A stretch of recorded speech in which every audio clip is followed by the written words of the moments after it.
व्याजाच्या पैशांच्या बदल्यात एका सावकारानं महिलेवर अत्याचार केल्याचं प्रकरण उघडकीस आलंय। या प्रकरणात कहर म्हणजे अश्लील व्हिडिओ काढून महिलेला ब्लॅकमेलही करण्यात आलाय। एकीकडे राज्यात अश्लील व्हिडिओवरून खराब प्रकरण चर्चेत असताना अशा प्रकारची हा धक्कादायक प्रकार ही घटना कोल्हापुरातली सावकारी पाशात अडकलेल्या पीडितेचे अशा प्रकारे फसवणूक ही चिंताजनक बाब।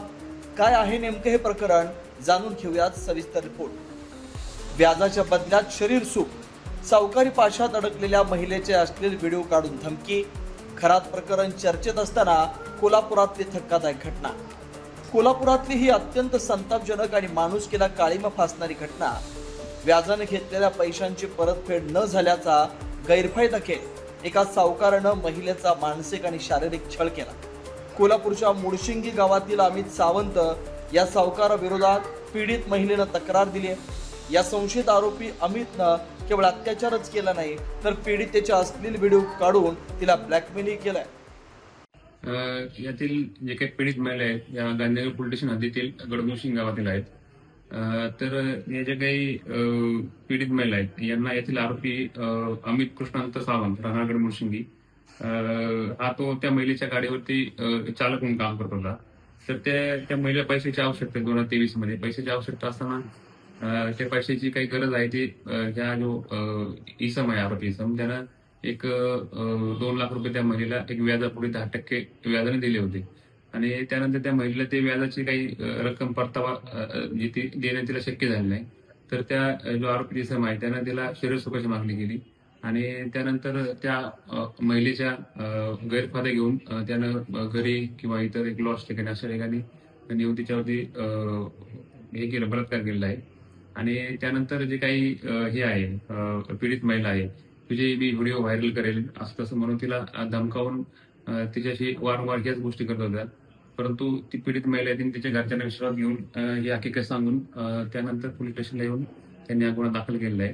तर यामध्ये गांधीनगर पोलीस स्टेशन गुन्हा नोंद क्रमांक 144/2026 BNS कलम 64 77 351 2 त्याचप्रमाणे सावकारी कायदा कलम 39 कलम 45 अन्वये आम्ही गुन्हा दाखल केलेला आहे। तर या गुन्ह्यातील आरोपी आम्ही हा तात्काळ अटक करून त्याला मान्य न्यायालया समक्ष हजर केलेला आहे। आरोपी हा सध्या पोलीस कस्टडीमध्ये असून याचा अधिक तपास चालू आहे। पीडित महिला एका सामाजिक संस्थेत आरोग्य सल्लागार म्हणून काम करते। घरगुती अडचणीमुळे ड्रायव्हर म्हणून सोबत येणाऱ्या अमित सावंतकडून 10% व्याजानं 2 लाख रुपये उसने घेतलेले, पण आर्थिक ओढाताण झाल्यानं व्याजाचे हप्ते थकले आणि येथूनच पीडितेसोबत शारीरिक सुखाची मागणी सुरू झाली। पीडित महिला कामाच्या निमित्तानं प्रवासात असताना आरोपीनं कधी हॉटेलवर तर कधी कारमध्ये नेऊन वारंवार अत्याचार केले। इतकंच नाही तर मोबाईलमध्ये तिचे नग्न अवस्थेतील व्हिडिओ आणि फोटो काढून ते व्हायरल करण्याची धमकी दिली। या धमकीनंतर महिलेनं संशयित अमितकडे 300 व्हिडिओ असल्याचा खळबळजनक आरोप केला। पीडितेनं नोव्हेंबर 2025 पर्यंत व्याजासह संपूर्ण 2,10,000 रुपये परत केले होते, तरीही अजून 25,000 रुपये बाकी आहेत असं म्हणत नराधम अमितनं छळ सुरूच ठेवला। त्याने अश्लील व्हिडिओ कार मालकाला पाठवून महिलेच्या कुटुंबाची बदनामी करण्याची धमकी दिली। या प्रकरणाचा कळस तेव्हा झाला जेव्हा जाब विचारण्यासाठी गेलेल्या महिलेच्या जावयालाही आरोपीनं बेदम मारहाण केली।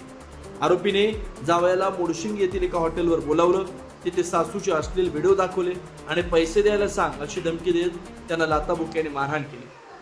तो 2 लाख रुपये मला दिलेला 10% व्याजानं परत पैसे फेडले तरी तो वारंवार फेडून सुद्धा परत 25,000 ते 30,000 रुपये अजून दे म्हणून तो घरी वारंवार येत होता।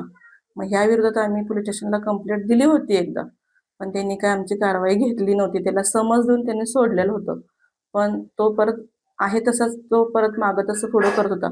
महिलांच्याकडून फक्त एक पैशाची लालूच देऊन त्याला त्यांच्याशी जवळकी साधायची होती, त्याच्यावर अत्याचार करायचा होता। त्या पैशांच्या नादामध्ये त्याची व्हिडिओ तयार करून घेतो आणि त्या व्हिडिओचं त्यांना धमकी देऊन वारंवार त्यांच्यावर अत्याचार करून त्यांची व्हिडिओ व्हायरल करणार ही धमकी देऊन तो परत लेडीजांच्या जवळ जातो। ह्यामध्ये त्याची बायको आणि त्याचा मित्र हे दोघेही सामील आहेत।